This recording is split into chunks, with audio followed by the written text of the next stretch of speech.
Hey, this is Idea Cochise for Cochise Rome. Weighing in on the weight classes episode 6A. Today's a little bit special. I'm going to be reviewing Dream 17 and UFC 135 on this video. There are 19 fights and I'm only going to be reviewing 5 of those. I'm going to be reviewing the Dream fights first, and then I'm going to go off and review the UFC card. Okay guys, let's get into it. Dream lightweight fight. Count Uno versus Lion Takashi. Lion Takashi, by all accounts, should be a fighter with a record well below 500. His stand-up is technically terrible. His ground game is lacking. He's not particularly fast or strong, but this guy has intangibles. He holds wins over Cole Miller and Rumita Sato and took Hatsuhiro to the limit in a split decision loss. He's up against a fighter whose career candle is like one of those fake out birthday candles. You think it's done, but it's not. Count Uno. It's been a long time since that draw with BJ Penn.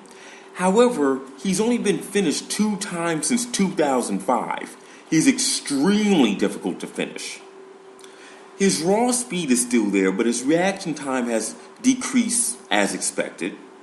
Stylistically, this is a tough fight for Takashi. Count Uno still has wrestling and is seen in his last fight with Wiki Akihiro. Lion Takashi has difficulty with non-brawlers or fighters who don't forget their game plans. Count Uno is neither of these. I expect this to be a unanimous decision win for Count Uno. Dream featherweight match. Tetsuya Kawajiri versus Joaquin Henson. The crusher Tetsuya Kawajiri is dropping weight for this fight. I don't know how this will affect him. I've always considered Kawajiri to be the Kenny Florian of Japanese mixed martial arts. Kenny Florian just dropped to 145 himself and looked great. But Ken Flo never had the sheer muscle mass of the crusher, which changes things a lot in weight cutting. Kawajiri has had his share of tough fights recently outside of his last one. His victory over Josh Thompson was sandwiched between 2 devastating losses, the first being to Shinya Aoki and then to Gilbert Melendez. On paper, the crusher should not have any trouble beating a stand-up guy like Hellboy Henson, but luckily for us, fights are not done on paper. Joaquin Hellboy Henson went to featherweight a little over a year ago in 2010 after losing the Dream lightweight title to Shinya Aoki. His 145 debut was soured by the then featherweight champ Bidibano Fernandez and then a surprising knockout loss to the current featherweight champ Hiroyuki Takaya. But now Hellboy Henson has some momentum. He beat Hideo Totoro and Kawajiri's T-blood brother, Mitsuhiro Ishida, who I consider a better pure wrestler than Kawajiri himself. I think that the crusher had more time fighting at 145, he could win this fight. But given that Joaquin is already comfy at this weight, this is going to be very difficult.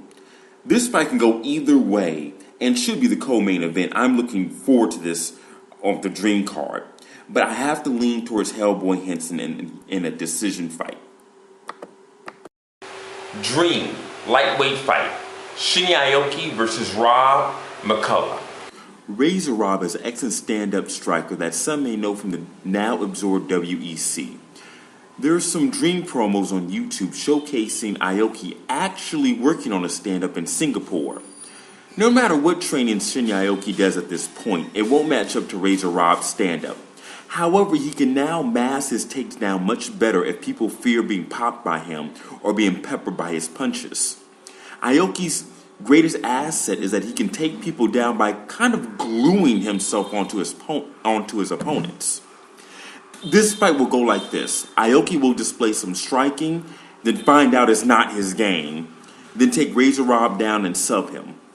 Rob Kahala has a striker's chance, but it seems that the bulk of his fights, Razor's record does not display his skills in the right light.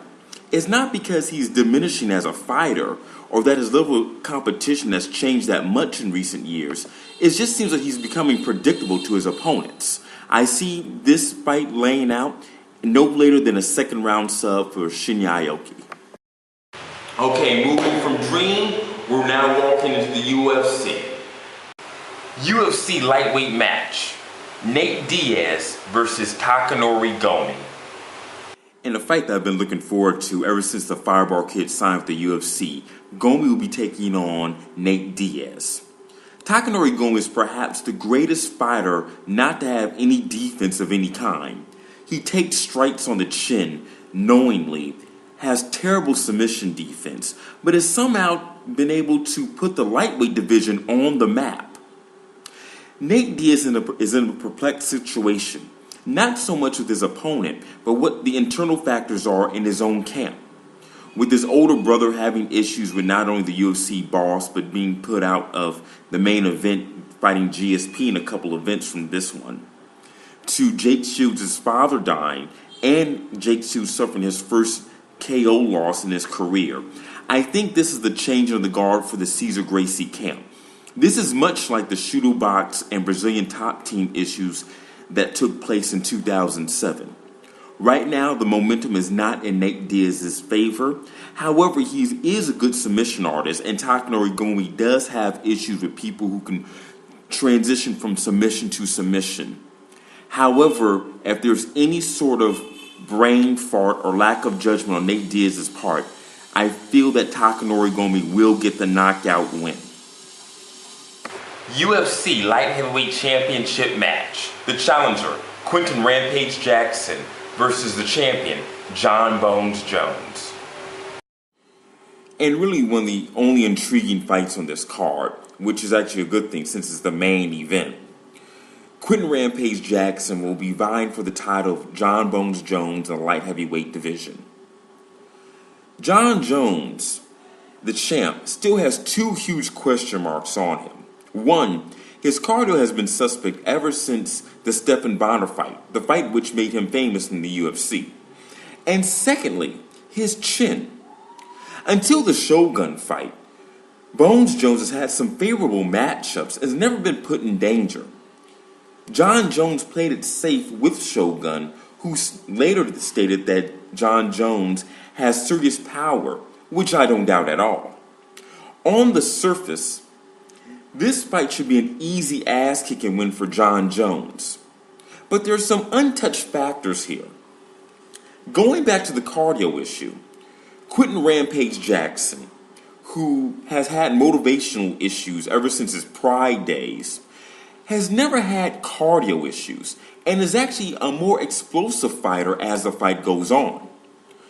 Many people know that Dan Henderson states that he was winning the fight with Anderson Silva for the middleweight championship, but a lot of people don't remember that Dan Henderson was actually winning for the light heavyweight championship when he was fighting Quentin Rampage Jackson for the first 2 rounds, arguably. Then Rampage turns it up, just like he turned it up in the Rashad Evans fight, which came a little too little, too late.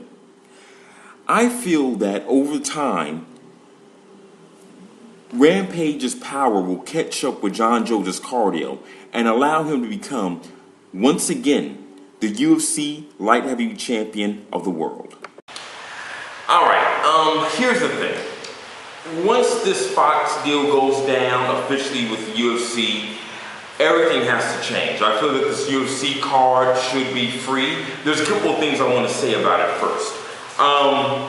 The Matt Hughes-Josh Koscheck fight is on paper a decent fight, but it happened a couple of years too late. It's no longer going to be a passing of the torch between the old style wrestler versus the new style wrestler. It's going to be a young man beating an old man's ass. And I wish it happened 2 or 3 years ago, because I know that American Kickboxing Academy, the academy which Josh Koscheck is from, had some verbal sparring with Matt Hughes in the past. To me, this is a more dangerous fight than the Diego Sanchez, which was originally stated to happen. Ben Rothwell and Mark Hunt, however, will be entertaining, if not insignificant. This fight is, this is 2007 all the way right here. Going on to the dream fight.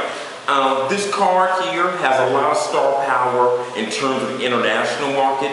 However, since this is the first round of the World Bantamweight Grand Prix. All the name band fighters like Babito Fernandez and Totoro, they're fighting a bunch of squash matches. But it does make the second round look pretty interesting. So I'm really looking forward to Dream 17 Part 4, or if you want to call it Dream 18 Final.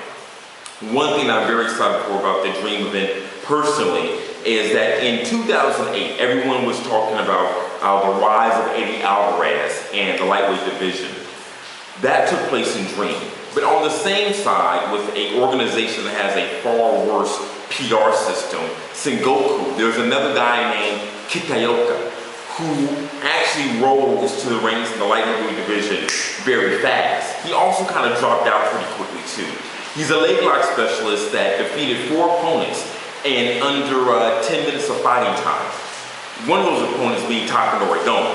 He's a leg lock guy, and like I said before with Inumari and a couple of weight classes ago, leg lock guys tend to burn out pretty quickly.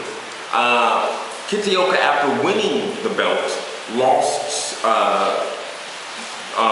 2 of his 3 fights after that. However, he's been on a 3-fight win streak as of right now. Oh my God, it is raining so hard here. But the thing is, what I'm very impressed with him, is that Kitaoka has won his last 3, and 2 of them have been unanimous decision wins, which is actually more impressive considering the fact that he's really, perceived to be a one-trick pony. Guys, other than that, when the Fox Steel thing goes down, I think this whole MMA review, the people on YouTube reviewing MMA, is going to have to change their format. I feel that UFC 135 is kind of a garbage card for $60. However, I gotta see Rampage versus John Jones. I'm really invested in that fight, as well as the Takanori Nate Diaz fight. All right, guys, take care.